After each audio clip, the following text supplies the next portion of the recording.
Hey everyone, it's Jennifer. Today I have a video for you showing a tool that a lot of people have been asking about. It's a new one. It's the Distress Marker Spritzer from Holtz. Now this spritzer, there is so much that you can do with it. I absolutely love this tool. It's inexpensive and you can use it in a lot of ways. I used it here for this background where you get the look of mist but in a more controlled way, and I did it over a stencil here. And then at the end of the video, I'm going to show you a different technique that I did on the subtle background here, where I'm showing you how you can really stretch what you get this tool to do. There's a lot you can do with it. This is what it looks like. There was one on the market for many years from another company, and it was kind of hard to get, and they discontinued. So I'm really glad that Tim's made this product available. It's a really good one. So there's this air chamber that you squeeze to get the air to come out, and it comes shooting out that nozzle there at the end. So you just put a marker in to line up with that nozzle, and as the air shoots past the marker tip, it picks up the color, creating a mist. So any kind of large tipped marker like this brush tip distress marker, you don't want a fine tip, but anything larger like this brush tip works great. You line it up with the tip of the nozzle, kind of tighten it in there and squeeze away. If you hold it up high, you can get a soft, even mist. If you hold it close, you get a nice concentrated mist. And I love that you can control where this color goes, unlike any kind of spray mist bottles that you may have. I always have a hard time with those, and this is much easier for me to control. To take the marker out, you just kind of unscrew it and you can move on to your next color. Now again, this works with a variety of markers. You can use it with Sharpies, you can use it with Copics, anything you want. This is a Tombow marker. I know many people have these. You just put the marker in, line the tip up with the nozzle. There's a little spot for it to rest against. Tighten it up, not too tight, just enough to hold it in place, and squeeze down, making sure that you are pointing the nozzle tip, not the marker, but the nozzle tip in the direction you want the mist to come out. So that's why the marker spritzer is in the way of the camera. Sorry about that, but that's the way it works. You want to point it towards the paper. So you can see I got an overall area there and then a more concentrated one, depending on how far away or close you are to the paper. And I know a lot of people are asking if you can use this with Copics. The way you do it is you take this little piece out, it just comes out, and it allows that little chamber to be bigger. So you can put your bigger Copics in there. So this is a sketch Copic. I'm just going to put it in and I'm going to tighten this up. And you can see the tip of the marker is up by the nozzle of the tip of the nozzle. And this works perfect. So I'm just going to tighten it up and then squeeze away, and then you can get a soft mist. This is great for soft backgrounds. This is great for over stencils. There's so many things you can do with it.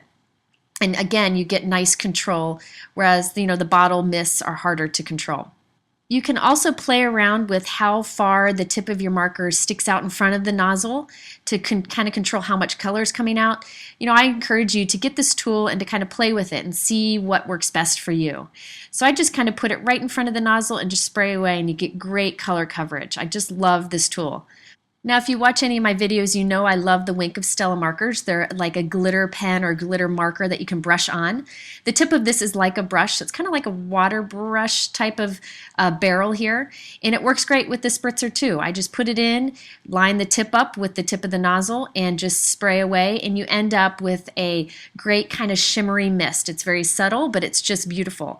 So again, try anything you want inside this marker spritzer. Just because it's called a distress marker spritzer doesn't mean that it only works with the distress markers. You can use your Bic Sharpies, you can use your metallic brush tip pens or bold tip pens. You can use anything. So just give it a try, and it's nice that they have this little piece that slides in and out so you can use smaller or bigger markers inside of it. So let's go ahead and create a card. We have two cards actually today, but we're going to go ahead and create this one first, where I just show you how I basically did a misted color over a stencil. So I have some white cardstock here. Any kind of white cardstock will do. I'm putting some adhesive on the back of it, just temporary, to glue it to my table so that I can hold it in place while I put a stencil over it. I want to make sure this stays in place because you don't want your stencil shifting on you. I've got this great stencil from Simon Says Stamp. I'm just going to position it, kind of center it over the piece, and I have some sticky tape here. It's Post-it sticky tape to hold this on. Now you could use like painter's tape or washi tape to do this. I'm a big fan of putting a lot of tape around a stencil because you really don't want it to move or lift up, or the color will go underneath the stencil. So I decided to use distress markers with my marker spritzer today, but again, you could use any type of markers that you may already have. I'm lining the tip up of the marker with the tip of the nozzle. You can see it kind of rests upon there. And now I'm just going to squeeze away. I want to get a lot of color on here, so I'm holding it kind of close so that you'll see concentrated spots. But I'm going to do this a lot to make sure you get a lot of color. And yes, your hand gets tired if you do a lot of this, but if you just take a short break, you can go back at it. You don't have to worry about it drying or working at a certain speed like you would with a really wet mist. This is just a marker, so it dries the same speed as a marker. So I'm just going to go ahead and put a light color coating down of different colors. I use Mowed Lawn. This is Peacock Feathers. And then on the outside, I'll do Salty Ocean. I've had people ask if this dries out your markers. Now, it's not going to dry your marker out any more than you would by scribbling it on paper and putting a lot of ink out at once. So it's just like you're using your markers regular. I haven't had any problems with it. So I'm just going to continue to do this. You can see that I've got some spots where I held it close, and then there will be some spots where I hold it up high.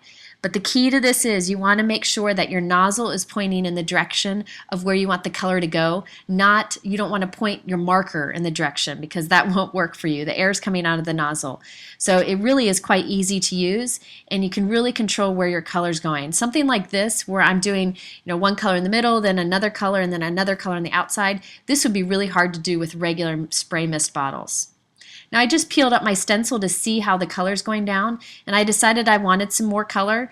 That's the great thing about this is I can go ahead and keep adding more on. By the way, after I finished this up and removed the stencil, I just ran my stencil under water and it washed right off. So you've got a great look of mist with a lot of control. I just love the results that you get with this marker spritzer. Now I wanted to show you how I did the centerpiece here. I die cut a piece from white cardstock from this My Favorite Things rectangle pierce stack. I love this because it puts little piercings along the edge, just a nice finishing touch. Then I have this stamp set from Casual Friday, and I love this greeting. So I'm just going to stamp it with Versamark ink right onto that die cut piece. My stamp was dirty, but that's okay. Now I've got some Ranger Liquid Platinum embossing powder. This is my favorite of all the embossing powders that are out there right now. Ranger has very high quality embossing powders, and this one's nice because it's a silver, but it's a warm silver, so it's almost like a champagne color. So it's not as bright or as shiny as a regular silver. It's a great, nice subtle touch to give a little bit of a metallic feel to your card, but without too much shine. Now I decided I wanted to have a matte to this piece, and I wanted to have that same liquid platinum color. So I cut a piece of cardstock that's a little bit bigger, and I'm just putting Versamark ink on the edges only. Now I'm going to take that same embossing powder and just kind of dip the edges of my paper into it, and anywhere that Versamark ink was, it'll hold the embossing powder. And then I'm going to heat set this, and basically what I'm doing is creating my own metallic paper that will match the embossing that we did on the greeting. And I'm not covering the whole piece because we don't need that center part to have anything on it because we're going to put the other piece on top of it. And also it makes it easier to adhere because putting adhesive on the regular cardstock is much easier than putting adhesive on that embossing powder surface. So I'm just going to put some adhesive right in the center and then add the other piece on top, and you get a great mat that matches perfectly with your embossed greeting. It's a great way to give a nice finishing touch, and it's not too shiny, so it's just perfect. So I just added this with some foam adhesive right to the center, and I put my stenciled piece onto a white note card, and there we have a very simple card. It doesn't take very long at all thanks to that great marker tool. Now, as I mentioned, there are many things you can do with this tool, many different spritzing techniques that you can try. I played around with it and I came up with one that I wanted to show you. It's completely different, and I did it for this background here. It's very subtle, it's very inky, and it was just really fun to create. One of the things I like best about distress inks, you've probably seen me use them a lot, is that they react when they come in contact with water. So I'm going to take advantage of that with the card that I'm going to create now. So I have some regular white cardstock. I use the Nina white cardstock, and I'm going to take this Peacock Feathers distress ink and just completely cover that white paper until it is solid with this ink. I want to put it on very, very generous coating here. So once it's completely covered with the ink, I'm good to go. The more color you put on there, the better the results will be.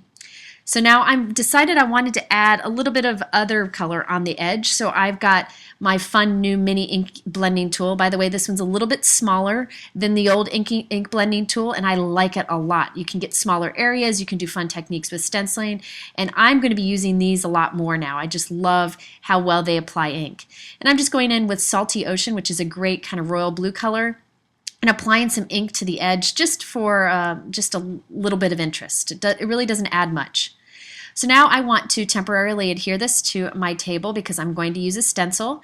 I've got this fun stencil from My Favorite Things. I just thought it was beautiful and I wanted just something subtle, so I picked a stencil that doesn't have much showing. And I'm going to take this and I'm going to tape it over my paper. I really believe the more tape you use, the better off you are, because you don't want it lifting up and anything spraying underneath it. So now I've got some Perfect Pearls here. This is a pigment powder that I love. It will set. You don't have to worry about setting it when it comes in contact with water. And I'm just going to tap a little bit onto my work surface here. Now, in retrospect, I would definitely do the water first and then add the powder, because watch, I'm going to use some mist and spray some water onto this and it kind of goes everywhere. But I wasn't really thinking. I basically was just wanting to make a perfect pearl and water mix on my work surface. However, you could just use water. You don't have to use the perfect pearls. I just wanted some shine in it. Now I have a water brush. I basically wanted to have a pen with a brush on the tip that I could put in my mister. So I have a water brush. I'm not really using the water in it. I'm going to dip my tip into that Perfect Pearl water mist that I created over there. Now notice I'm tightening my nozzle, or tightening the tool onto the brush tip so that it kind of fans out.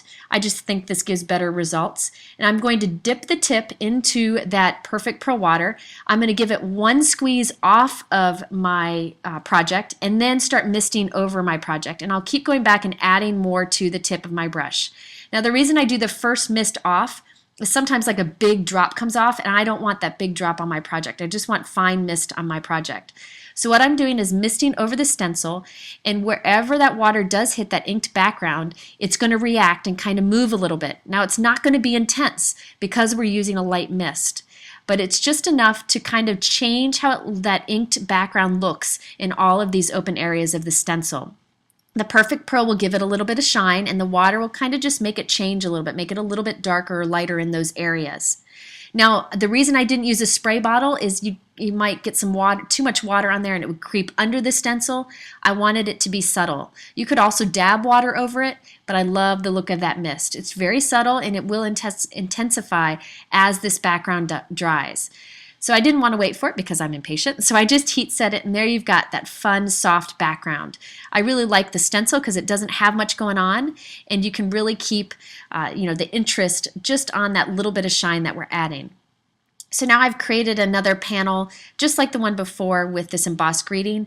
I decided I really wanted to double up on the foam here, so I'm just going to put 2 pieces of foam tape on top of each other so that this really stands out on the card, since I'm keeping the card design very simple.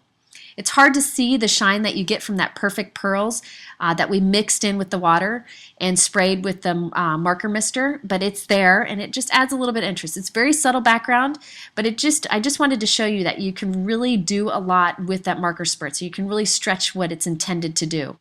Now, since I love this marker spritzer tool so much, I decided I'd give one away. So if you click the link up in the corner here, it'll take you over to my blog where I'll be giving one away so you can have a chance to win one.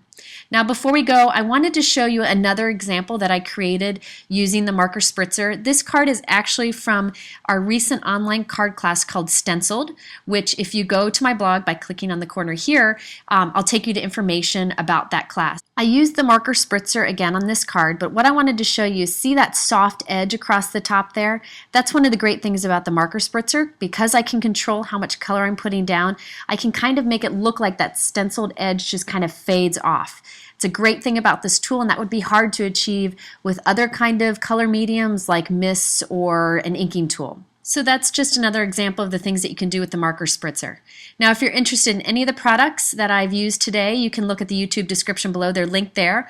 Or you can head over to my blog at jennifermcguireinc.com, where I have much more, including a giveaway of the marker spritzer. Thanks so much for stopping by, and I hope to see you again.